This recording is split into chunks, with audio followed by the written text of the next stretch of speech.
नमस्कार, आप live cities देख रहे हैं। मैं हूं गरिमा भारती।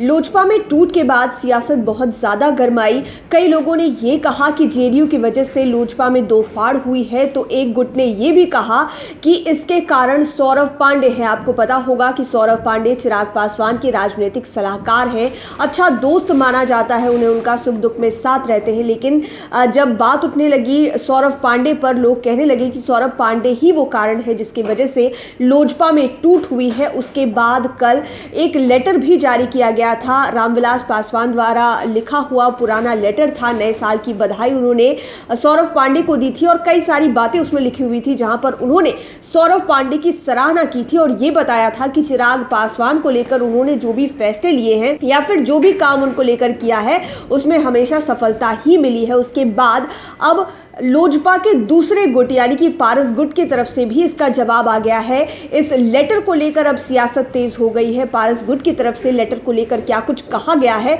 वो हम आपको इस वीडियो में बताते हैं। बिहार में लोक जनशक्ति पार्टी के अंदर जारी सियासी संग्राम अभी खत्म नहीं हुआ है। पार्टी पर चिराग पासवान के चाचा पशुपति कुमार पारस ने कब्जा कर लिया है। ऐसे में चिराग पासवान अकेले पड़ गए हैं और अपने वर्चस्व की लड़ाई लड़ रहे हैं। इसी बीच लोजपा के युवा नेता और चिराग के दोस्त सौरभ पांडे ने स्वर्गीय रामविलास पासवान की लिखी गई चिट्ठी जारी कर दी और इस पर विवाद शुरू हो गया। चिराग पासवान ने अपने पिता की एक पुरानी चिट्ठी जारी कर यह बताना चाहा था कि जिस सौरभ पांडे को विवाद का मूल माना जा रहा है, उसे रामविलास पासवान अपने जीवन काल में बेटे की तरह माना करते थे और उनके राजनीतिक फैसलों को हमेशा से सही ठहराते थे। इधर पारस गुट की तरफ से अब चिट्ठी को लेकर विवाद शुरू हो गया है। पारस गुट ने चिट्ठी को तो असली बताया है, लेकिन कहा कि उसे फर्जी तरीके से डालकर जारी किया गया है और तारीख भी गलत है।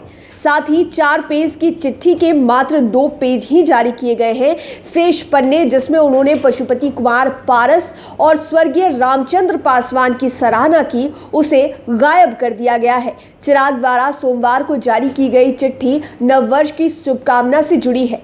पत्र में रामविलास पासवान ने सौरभ पांडे को न सिर्फ परिवार का सदस्य बताया था, बल्कि उन्हें चिराग पासवान की तरह ही बताया। उन्होंने कहा कि आज चिराग जितनी ऊंचाई पर है वह सब तुम्हारे कारण है। साथ ही दोनों की खूब प्रशंसा भी की गई। उधर पारस गुट के प्रवक्ता श्रवण कुमार अग्रवाल ने पशुपति कुमार पारस की प्रतिक्रिया देते हुए कहा कि पत्र का आंशिक रूप ही जारी किया गया है। साथ ही वर्ष 2015 के इस पत्र में तारीख बदल दी गई है। पत्र के उस अंश को नहीं जारी किया गया है जिसमें रामविलास पासवान जी ने पशुपति कुमार पारस और रामचंद्र पासवान की काफी प्रशंसा की है। साथ ही उन्हें राजनीतिक सूझबूझ वाला बताया है। आपने कल का लेटर देखा ही होगा जो जारी किया गया था। सौरभ पांडे और चिराग पासवान ने इसे ट्विटर पर शेयर भी किया था और रामविलास पासवान की हैंडराइटिंग थी, जहां पर उन्होंने सौरभ पांडे को अपने बेटे के समान बताया था और ये बताया था कि चिराग पासवान को लेकर या फिर राजनीतिक फैसले उन्होंने जितने भी लिए वो सभी सही थे। लेकिन अब पारस गुट की तरफ से ये आरोप लगाया जा रहा है कि पत्र की तारीख गलत है और पत्र के आंशिक भागों को ही दिखाया जा रहा है। 4 पन्ने के पूरे लेटर को जो है वो नहीं दर्शाया जा रहा है, जिसमें पशुपति कुमार पारस और रामचंद्र पासवान की भी तारीफ की गई थी। उन पन्नों को गायब करके दिखाया गया है। देखने वाली बात ये होगी कि पत्र को लेकर ये विवाद और कितना लंबा चलता है आगे और कितनी प्रतिक्रियाएं निकल कर आती है। लाइव सिटीज के साथ आप बने रहें, हमारे चैनल को सब्सक्राइब करें। ये वीडियो फेसबुक पर देख रहे हैं तो पेज को लाइक करें, साथ ही साथ आप हमें ट्विटर पर भी फॉलो कर सकते हैं। धन्यवाद।